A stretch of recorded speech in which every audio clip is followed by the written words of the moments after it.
32 নম্বরের বাড়ি ভেঙে দিয়েছে, বুলডোজার দিয়ে গুড়িয়ে দিয়েছে। খুব ভালো হয়েছে, রাগ মিটেছে। এই রাগ, এই ঘৃণা কোনোদিন মিটবে?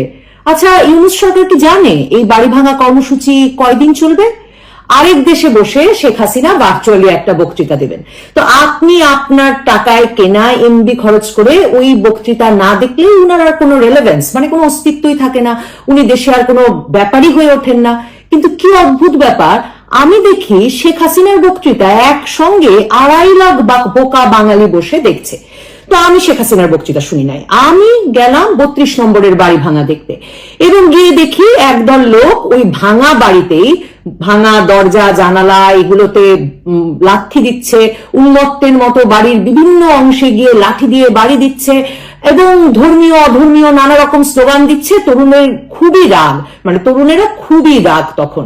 তো সেখান থেকে লাইভ করছেন যে সাংবাদিক, সেই সাংবাদিক বললেন যে বৈষম্য বিরোধী ছাত্র আন্দোলনের নেতা হাসনাত আব্দুল্লাহ, তিনি আজকে স্ট্যাটাস দিয়ে দিয়েছেন ফেসবুকে যে আজ বাংলাদেশ থেকে, মানে কাল রাতের কথা বলছি, যে ফ্যাসিবাদের সকল চিহ্ন নাকি মুছে যাবে। যাক বাবা, আমি তখন নিশ্চিত হলাম যে তার মানে এটাও বিপ্লবের অংশ। তো আমি বললাম বিপ্লব দীর্ঘজীবী হোক বলে আমার কিছু কাজ টাজ ছিল, আমি সেসব কাজ টাজ করা শুরু করলাম। কিন্তু দেখলাম যে 5ই আগস্ট একদম সাজানো গোছানো একটা বাড়ি যখন প্রথম ভাঙা শুরু করলো, তখন যতটা সিনেমাটিক লাগছিল, কাল অন্ধকার ভাঙা বাড়ির মধ্যে ঢুকে একদল লোক অকারণে বাড়ি দিচ্ছে, ভাঙছে, লাথি মারছে, সেটা দেখলাম যে অতটা সিনেমাটিক লাগছে না। তো আমি ভাবলাম যে কিছু লাইট লাগালে ভালো হতো, কারণ লাইট লাগালে চেহারাগুলো চেনা যেত যে কে এই বীর বিপ্লবীরা যারা আমাদের পক্ষে ফ্যাসিবাদের চিহ্ন মুছে দিতে গেছে।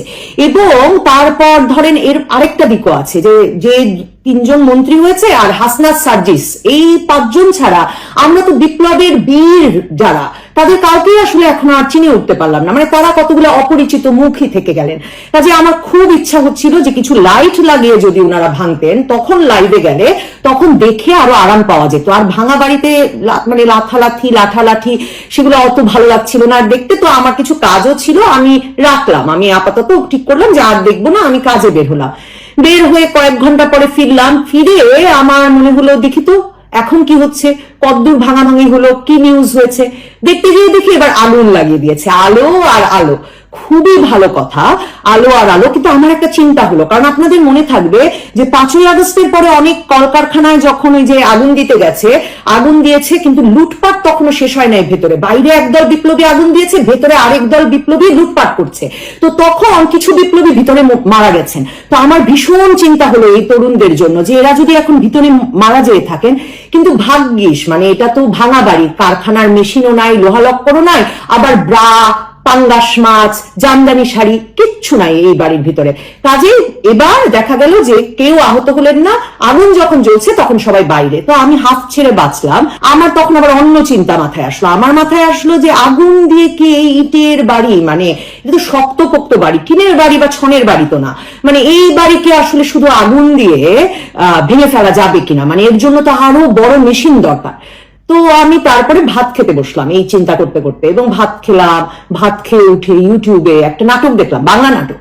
তো এই নাটকটা দেখলাম, নাটক দেখা শেষ করলাম। শেষ করে আমি ভাবলাম যে দেখি কি হলো, আগুনে কি কদ্দূর পড়লো, কিরকম ছবি আসলো। তো দেখতে ঢুকেছি, ঢুকে দেখি এবার বুলডোজার এসেছে। তো খুবই ভালো কথা। এবং এর মধ্যে খবরের কাগজে পড়লাম যে সেনাবাহিনী এসেছিল, কিন্তু তারা তরুণ সমাজের সামনে দাঁড়াতেই পারে নাই। হ্যাঁ, তো আমরা তো এইরকম দুর্দমনীয় পিছু না হটা তরুণ সমাজে চেয়েছিলাম।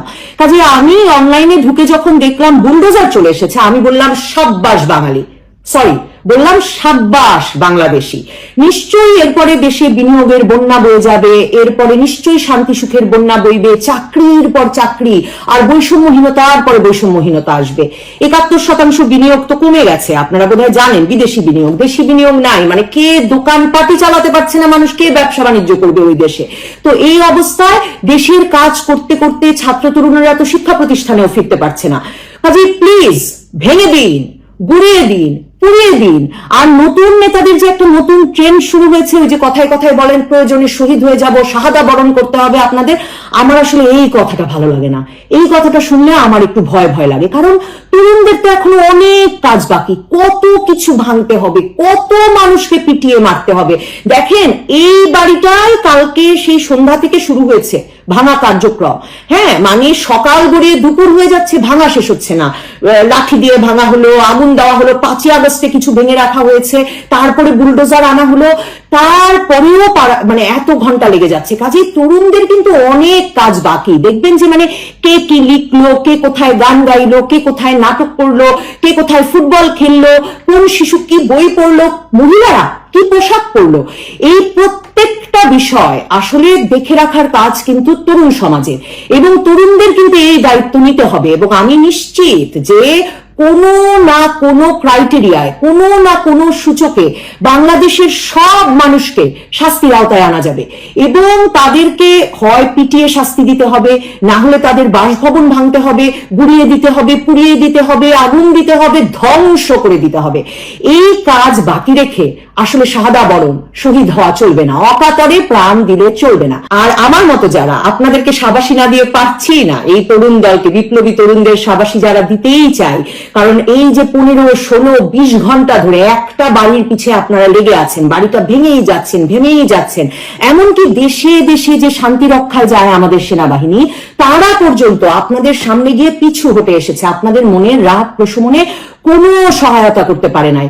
দেখেন, এখন আমি তখন ভাবি যে রানা প্লাজা দেখে যে বিদেশিরা অর্ডার বন্ধ করে দিয়েছিল আমাদের গার্মেন্টসে, এবার কি তারা অর্ডার দিতে থাকবে গার্মেন্টস গুলো, নাকি আসলে ওই যে গত কয়েক মাস ধরে শ্রীলঙ্কা, ভারত, পাকিস্তানে নাকি আমাদের অর্ডার চলে যাচ্ছে, হয়তো আমাদের কিছু অর্ডার চলে যাবে। এই বাড়ি ভাঙা দেখে লোকে কি মানে ডলারের পর ডলার, পাউন্ডের পর পাউন্ড নিয়ে আমাদের দেশে আসবে সহায়তা দিতে কিংবা বিনিয়োগ করতে?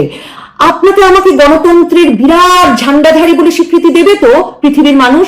আমার কিন্তু আসলে চিন্তা এগুলো নিয়ে, যে আমি আসলে গণতন্ত্রের ঝান্ডাধারী হিসেবে স্বীকৃতি চাই, নাকি আমাকে সারা দেশ ধরে 6 মাস ধরে ভাঙ্গাভাঙ্গি চালিয়ে গিয়ে দেশটাকে পশ্চিমের ষড়যন্ত্রে আর তাদেরই চোখে যেভাবে CIA, Syria, Iraq, Afghanistan, Pakistan, মানে মুসলিম সংখ্যাগরিষ্ঠ পৃথিবীর বেশিরভাগ দেশকে একেবারে তছনছ করে ফেলেছে, শত শত বছরের ঐতিহ্য দূরে ঠেলে তারা এখন বহু বছর ধরে গৃহযুদ্ধময়, মানে এক দল আরেক দলের সাথে লড়াই করছে, ভাঙা দালান, বিধ্বস্ত বাড়ি, লাশের স্তূপ, অবিশ্বাস, অশিক্ষা, ক্ষুধা, অপুষ্টির দেশে পরিণত করেছে।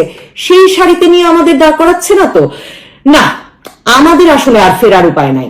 আজকে রাগ উঠলে বরং কাকে পেটাবেন, কার বাড়ি ভাঙবেন, আর কার বাড়ি ভাঙার যুক্তি খুঁজে পাবেন সেটা নিয়ে ভাববেন।